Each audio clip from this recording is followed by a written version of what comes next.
Hi there, my name's Leith Ramsey and I'm super excited to be talking about what I've learned so far about the Queensland Certificate of Individual Achievement. I was fortunate enough to go and visit with Renee Wilson from Livingston Christian College last week, and she has explained it so well. I wanted to share my newfound knowledge.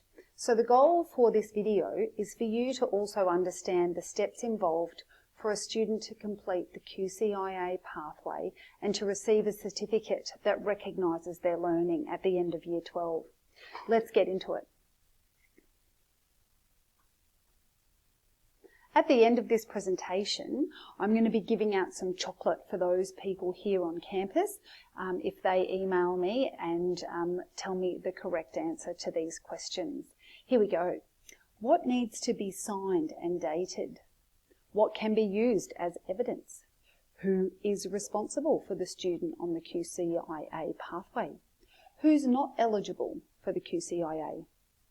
Who collates the evidence? And where is the evidence stored ready to be presented to the board? And how often is evidence collected? So I want you to think about those questions and we'll come back to them. What is the QCIA pathway?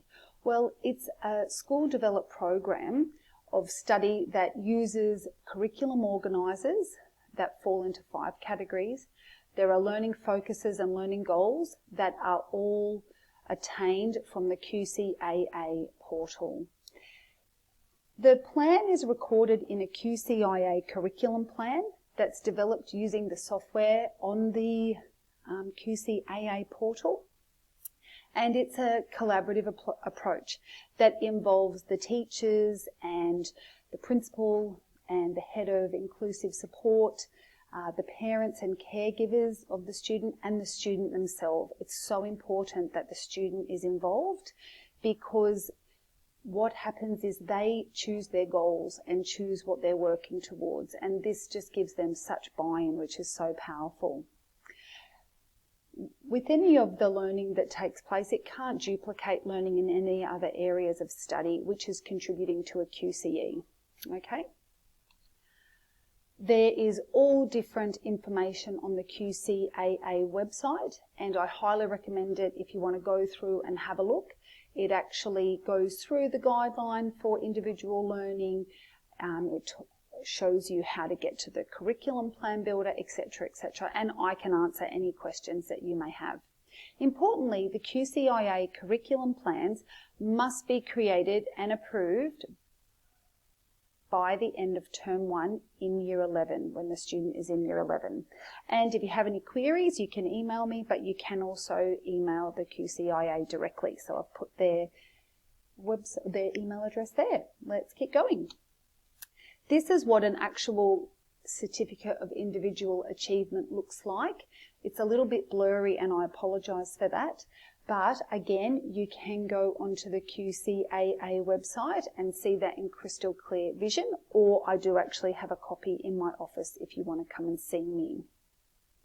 But importantly, it does show you the 5 areas. You can't really see it here, but it's community, citizenship and environment, personal and living dimensions, communication and technology or technologies, leisure and recreation, and vocational and transitional activities.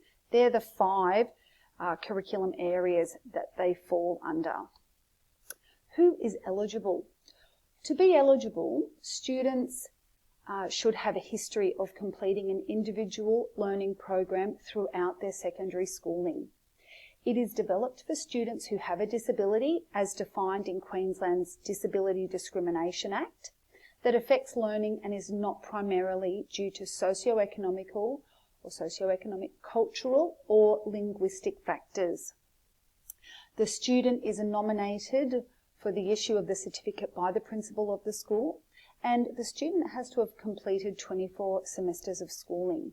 There are some situations where they can be exempt from that, and we can contact QCIA to get approval.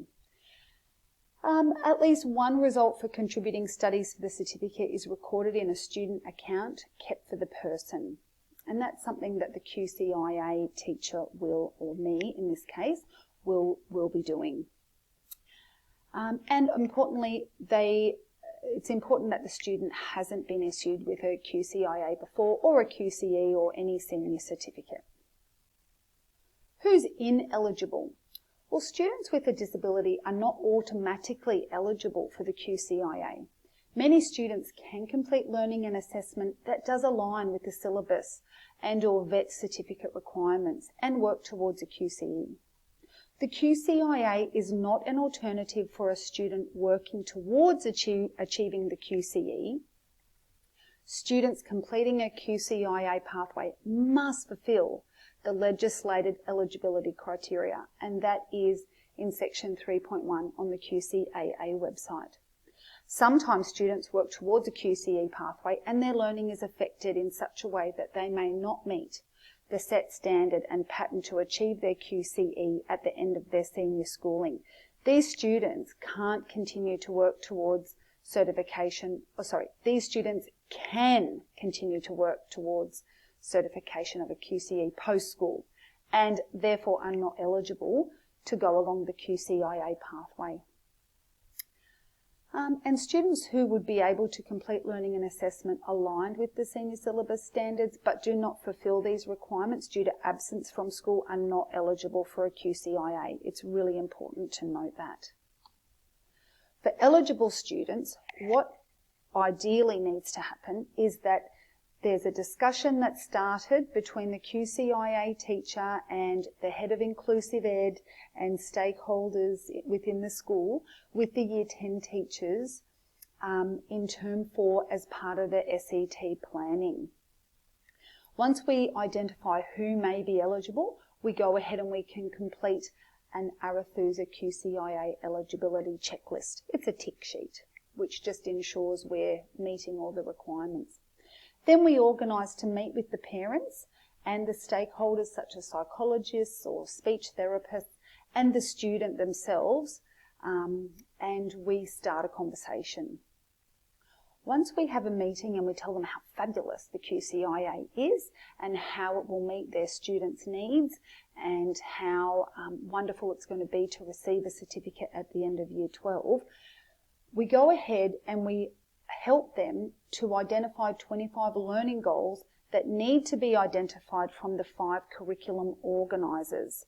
These are all part of the QCIA website. And they don't need to be 5 goals from the 5 curriculum organisers. It can be 1 from the first curriculum organiser. It can be 3 from the next one, etc., etc. Even though it's their choice, we can help them and highlight some suggestions, because there are about 200 goals that they can choose from, and many of them do overlap. So we can help guide them in that regard. We then build an in-progress curriculum plan on the the QCIA portal using the 25 learning goals that have been selected by the student and their parents or caregivers. Once we've inputted that information, we wait for an approval from QCIA. Once we get the approval, we print out all the documents that have the list of goals. And here is an example. It's got all of the goals, and then we can match up and cross-check which subject areas will cover each goal, because there's a very high chance that teachers have already planned and are implementing a wonderful teaching and learning program that will mean that these students can be working towards these goals in class.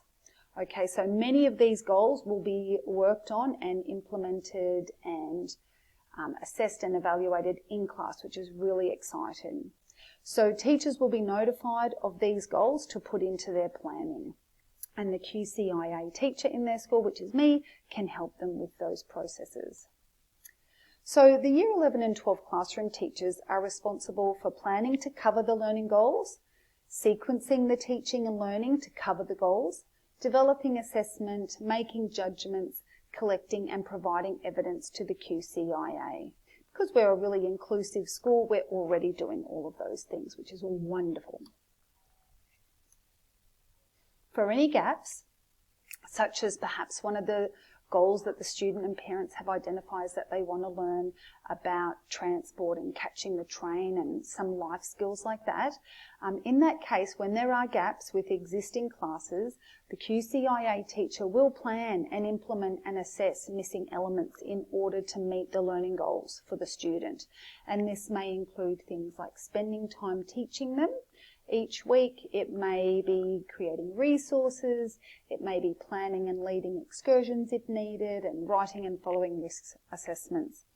The QCIA teacher will also meet with teachers to discuss project. They'll meet them to collect some of the evidence that they have been storing so that it can go to a central file, and I'll talk about that later. The QCIA teacher will also collect evidence from any little classes that they have taught and also store that in the central file. This is super important. All evidence must be dated and annotated. So evidence must be dated, annotated and signed. This is super duper important, and if we do it as we go, we'll have no issues at the end. So every goal needs 5 pieces of evidence. So there's 25 goals, and within each of those goals, every goal needs 5 pieces of evidence. How many? 5. That's right. Evidence, as we know, is a combination of photos and videos, written reflections, worksheets, task sheets, an assessment that's been marked and feedback's given and dated. It can be drawings, diagrams, storyboards, posters, all of those wonderful things.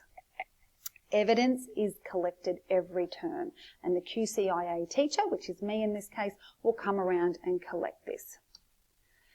In the exiting year, when the student is in Year 12, the QCIA teacher presents the big central file to peers and also the QCIA board, and that happens in Term 3, Week 1, in the year that the student's in Year 12. And that's where we take all the evidence in a folder and we take it off to be approved. So it's super important that we're collecting it as we go, because this is the make or break for this student. The central file is organised evidence, and it is like gold. Okay, the QCIA teacher is going to create and manage one central file, and it's going to be an arch lever file for every QCIA student. And in each file, we're going to have it in a big arch lever file. It's going to have a title page, which is where we turn the learning goals into achievement standards. Thank you, Renee Wilson. And we're also going to gather all the evidence. And every goal, as we said, has a title page with a list of evidence. Here's some examples of evidence. There's some written communication, there's photos of posters, there's annotated notes as part of the information and evidence, which is fantastic. It doesn't all have to be typed up. Handwritten notes are brilliant. Here's some more. Here's a task sheet. And I've also made up some templates for that here at our school. There's also photos of students when they were on holidays doing things, and it also was able to be used as part of their portfolio. As long as it's been annotated, that is brilliant. You can use worksheets, it all counts. Storyboards, posters. Okay, so let's get back to the question. What needs to be signed and dated? You can pause that, have a think about it. What can be used as evidence? Who is responsible? Who's not eligible? Who collates the evidence? And where is the evidence stored? And how often is evidence collected? So did we meet the goal? Okay, the goal was for you to understand the steps involved for a student to complete the QCIA pathway and receive their certificate. I want you to email me and let me know. Show me with, 5 out of 5 if you really understood it, or 1 out of 5. Thanks very much for listening. I'm super excited about this. Let's put our heads together. Let's see who may be eligible for this program, and let's get it underway before the end of the term. All right, thanks again for listening, and have a wonderful, wonderful day.